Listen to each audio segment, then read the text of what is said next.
Okey, baik. Kita tak nak melengah masa lagi. Kita mulakan dengan projek yang pertama. Encik Fakhrul Azran sudah bersedia? Kalau sudah bersedia, kita kita tengoklah dia punya pembentangan hari ini.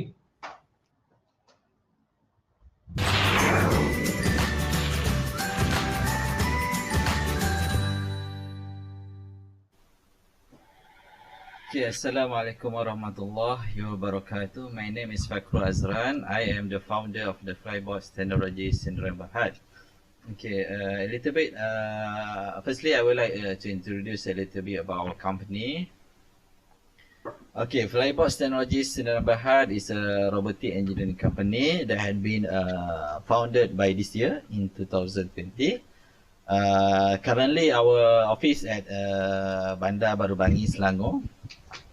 Our focus in business is in developing a product and services. We do the research and development for an unmanned aerial vehicle, UAV, which is also known as a drone. Short brief about our journey in 2019. We student of University Kebangsaan Malaysia. We had participate in universities competition organized by Petronas. We had won that competition, and then in 2020 we incorporate Flybots Technology Sdn Bhd. We have a few ongoing projects. Number one is for autonomous drone for engineering inspection. Number two, we have a precision landing on a moving platform for maritime industry, and other few projects that we also in process doing it. Okay. As for your information, we are part of the champion for the Technology Challenge TCC organized by Petronas in 2019. We had won a title as a UKM student. During this challenge, we had developed a solution for the drone to navigate autonomously from one point to another point. There also an obstacle that drone need to maneuver a little bit. We had completed the course in around 20 minutes autonomously. We make use of a few technology like machine learning to recognize the object of interest, and also for the navigation part, we're using the SDK provided by the manufacturer. For the front end, we're using the Vue.js. This web page is used for the mission configuration, and also for the video streaming. We also allow for the end user to do the manual navigation through the Vue.js. Okay, for the back end, we using the Python as our programming language. Web server, we are using the Flask framework, and also TensorFlow for the machine learning processing. Okay, our solution, I believe we already know what is the drone is. Okay, there are various type of drone that is available in the market. For our cases, we are interested on these three types of drone, which is number one is a high duty drone. Number two is light duty drone. Number three is indoor drone. At the moment, currently we don't have plan to build our own drone hardware. I mean, what we do is more focus on the software part, software development. So we divided our software application into two areas. Number one is onboard solution, which we will attach a microcomputer that carry our application. We attach it to drone itself. Then we provide the interface so that the pilot can control the drone through the ground station. Area number two is the application, the software application itself. we develop a desktop and website solution. This mainly is used for the analytic purpose and also for the reporting for a specific domain. When I said specific domain, there's a lot of domain, there's a lot of industry that can make use of the drone. For example, like agriculture and also the engineering inspection. Okay, flybots, our main features. Our main features, number one is we provide the 3D structure scanner. Number two is it will provide the inspection planner. Number three, mission execution. Number four is report analysis. A key strength of Flybot solution is first is we do it in-house development. Number two, the autonomous algorithm we develop locally. We develop in-house, and also for the data, for the machine learning, for the training, we do the crowdsourcing data. Okay, the benefit of our solution, number one is fully integrated inspection drone. Number two is 3D structure capturing. Number three, systematic inspection process. Number four, centralized repository. Number five, autonomous drone. Number six is an AI assistant solution. And number seven, we develop it in Malaysia. We confident that we can meet our local needs and requirements. Okay, the technology use. For our product, we make use of a few technology available in the market. One of it is a Ubuntu platform, Linux. For the onboard platform, we're using the ROS Robotic for the framework of communication of all the sensor. We're using the ROVs for the robot visualization. OpenCV we use for the image processing. Vue.js as a front end for the human to communicate with the drone. TensorFlow we use for the machine learning. Google Cloud Platform we use as our Google services.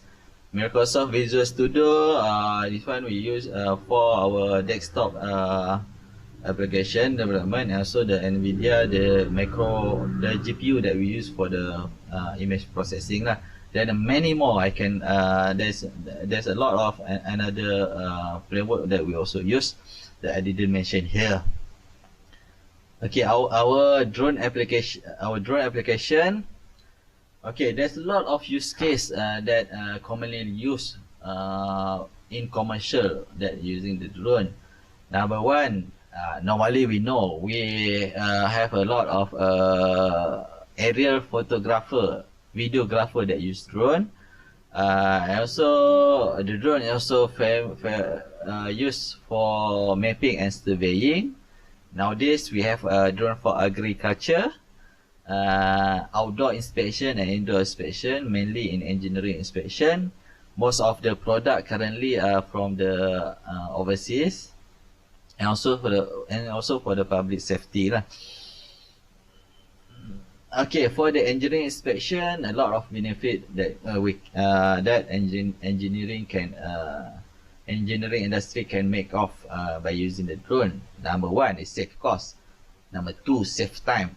Number three, reduce risk, because a lot of tall building, we need someone to climb up there to do the inspection. Number four, real-time analytics. Number five is the autonomous navigation. Okay, for the agriculture, save cost, save time, mapping. We provide the comprehensive analytics. Also, of course, increase the yield of production.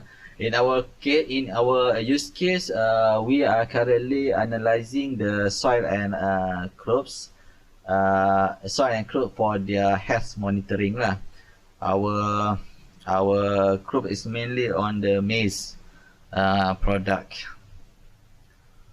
Okay, our services. At the moment, we provide a professional services, for example, like consultation and training. We do the development for our client, and also we also provide the drone services lah. By next year, we target we had finished, we had completed our own software, and then next in 2020 we targeted to complete to build our own drone. Okay, that's is our end of presentation. I would like to thanks for all the viewers. If you have any inquiries, you can visit us at Bandar Baru Bangi. And also you can go to our website at www.flybox.tech. If you have any query, you can email to me at fakrul@flybox.tech. Yeah, thank you.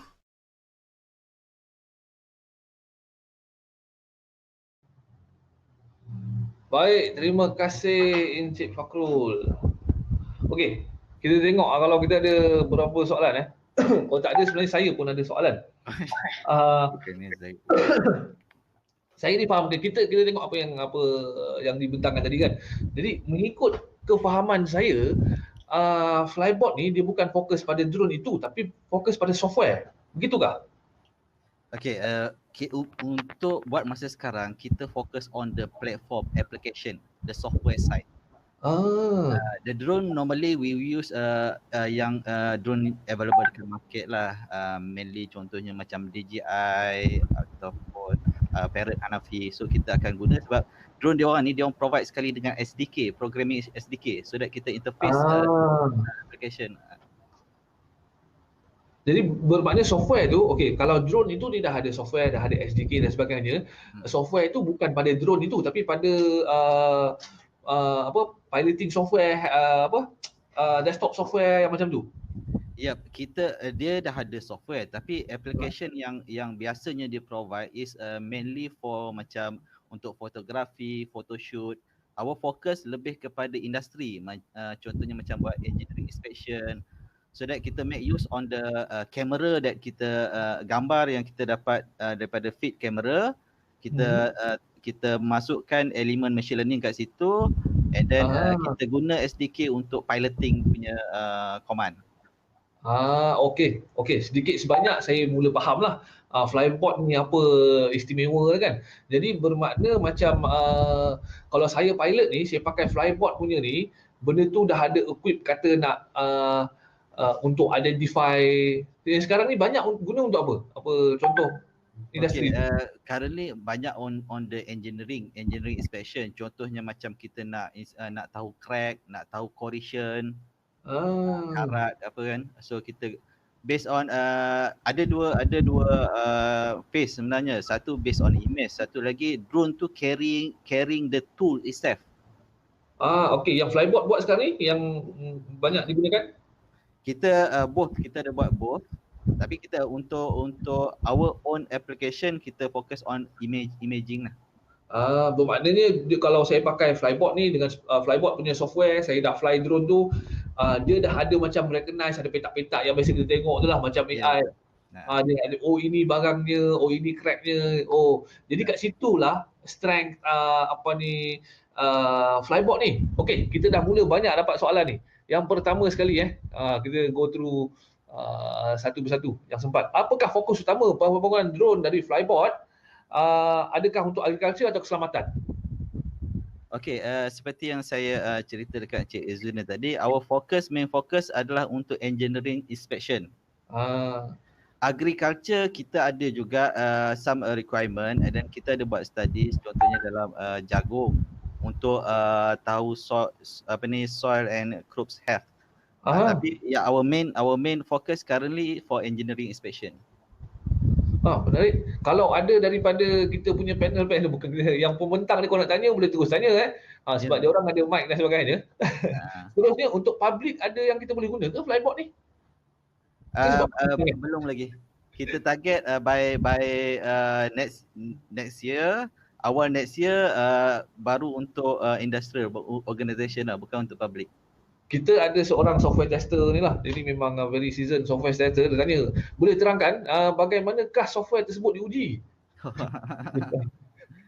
Okey, bagus soalan tu sebenarnya. Ialah berkaitan dengan drone, berkaitan dengan hardware ni. Semua ni melibatkan expensive cost. Nak beli drone sebiji 30,000, 40,000, campur sensor semua rasa dalam dekat 100,000. Okay, untuk dalam development process and then testing process, we divide into few phases lah. Phases pertama, we simulate, we using the simulation. Macam kita main game, macam kita main game drone punya game atau flight simulator, kita akan test kita punya program untuk move the flight simulator. Untuk move the flight simulator lah. Once semua testing tu dah siap, barulah kita test actual. Okay. Menarik. Okey, kita ada lagi soalan daripada Imran, Digit Inc. Is there any use case for construction on contractors and insurance companies? Okey, ada use case tapi kita tak buat. Ada use case yang untuk detect engineers pakai topi keselamatan semua tu ada. Tapi kita tak fokus kepada itulah. Okey, Muhammad Rafiq bin Sulaiman dari Synapse Innovation, dalam section sektor agriculture, pertanian, apa yang saya nampak tadi macam mapping, maize, using drone. So soalannya, ada tak ongoing research for another plantation? Contoh macam Roselle atau oil plantation? Oil plantation? Roselle. Tadi macam tadi ada yang cakap jagung kan? Tapi kalau yang plantation lain ada buat development R&D ke? Kita dekat Flybots ni hanya fokus jagung. Tapi kita ada few partners yang buat nenas, buat padi and then buat kelapa sawit. Ada use case tapi kita punya fokus Flybots sendiri untuk jagung. Tapi kalau yang saya tahu, saya faham lah bila pertanian kan, contoh yang bila bawa tool dia nak membaja, meracun dan sebagainya. Tapi lagi satu yang kalau imaging ni, kalau dia nak identify dah masak ke, dah busuk ke, macam tu. Jadi yang Flybot ni banyak yang macam mana? Kita lebih kepada health punya monitoring. Kita nak tahu tahap kesihatan tanaman tu. Okey. Seterusnya, ada perancangan nak buat network antara drone ataupun dah boleh fleet management terbang banyak-banyak? Ada perancangan tapi buat masa sekarang ni kita buat yang base dulu. And then in the future sebab dalam teknologi drone ni memang dah ada macam spawn punya drone yang boleh kita terbangkan banyak-banyak kan. Tapi yalah, teknologi tu ada tapi kita punya fokus sekarang ni hanya control satu one by one dululah. Okey, ada satu soalan Ahmad Danish Ikhwan. Dia kata bila in large industries, agriculture and drone implementation, artificial intelligence dan sebagainya, will it drain the drone's battery and rapidly and how to maintain the battery life? Okay, normally bateri sekarang ni kita guna standard LiPo bateri, normal dalam 30 minit hingga 45 minit. Okay, untuk untuk inspection, engineering inspection and untuk agriculture, 30 hingga 45 minit tu sebenarnya sudah cukup lama untuk drone. Dia beza dia kalau kita buat piloting, human pilot, of course masa yang orang untuk manual pilot dengan autonomous pilot, autonomous lagi laju, lagi cepat. Sebab dia dah tahu sampai satu point dia terus pergi. Jadi bermaknanya lebih produktif, lebih efektif lah. Lebih produktif. And then ada juga research yang cuba untuk bawa new source of energy. Contohnya macam fuel, macam hydrogen. Tapi itu banyak lebih kepada R&D stage lagi lah. Kita ada lagi satu soalan dekat raise hand ni, Syahmi, cuba bawakan masuk ke stage Fairuz Sulaiman dari UTM. Cuba besarkan dia. Ada kamera tak? Boleh share gambar sikit. Encik Fairuz boleh tanya soalan? Encik Fairuz Sulaiman, lagi seorang pun banyak juga. Apa soalannya Encik Fairuz? Mute tu. Dia mute. Itulah Encik Fairuz, unmute, boleh tanya soalan? Tak ada soalan. Dia dah macam apa, jadi DJ radio kan. Oh, talian terputus di situ. Baik. Okey, tak apalah. Kalau tak ada soalan, kita boleh remove dia balik lah. Jadinya, saya rasa ini satu pembentangan yang bagus. Perkara yang menarik, pembukaan jom launch yang menarik lah hari ini. Jadi kalau saya nak tanya lagi satu soalan lah. Jadi secara amnya benda tu dia kena ada server dia jugalah kan? Okay, dia ada banyak infrastructure configuration. Ha. Yang pertama is onboard. Onboard is something like companion board yang kita attach dekat drone. Yang tu tak perlu ada internet connection semua tu. Kita just program dekat dalam onboard companion board tu apa dia punya path, nak pergi ke mana, inspection apa, and then kita upload and then tekan start, dia akan terus pergi. Okay. And then the other one is back end solution yang ni lebih kepada analisis. Contohnya image semua kita dah ambil and then kita pump ke server, lepas and then server tu akan proses lah and determine apa index of plant's hair tu. Jadi sekarang ni saya punya pemahaman, Flybot ni dia punya solution lebih sesuai untuk syarikat-syarikat drone itu sendirilah. Kalau nak menambahkan perkhidmatan yang ada kan, menambahkan services dan sebagainya. Kita punya customer is a drone provider and also the inspection punya company.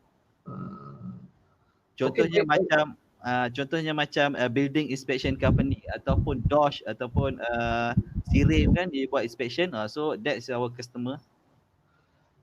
Baik, jadi itu yang saya faham lah. Saya rasa ini pembentangan yang bagus. Kita biasa dengan drone ni, kita membayangkan dia ada drone dia sendiri yang banyak kan sebagainya. Tapi dalam Flybot ni lebih kepada software. Drone sendiri tak banyak lah saya punya andaian, betul Banyak drone orang. Okey, baik, kita ucapkan terima kasih dan tahniah kepada Flybot. Semoga lebih selamat berjaya di masa hadapan.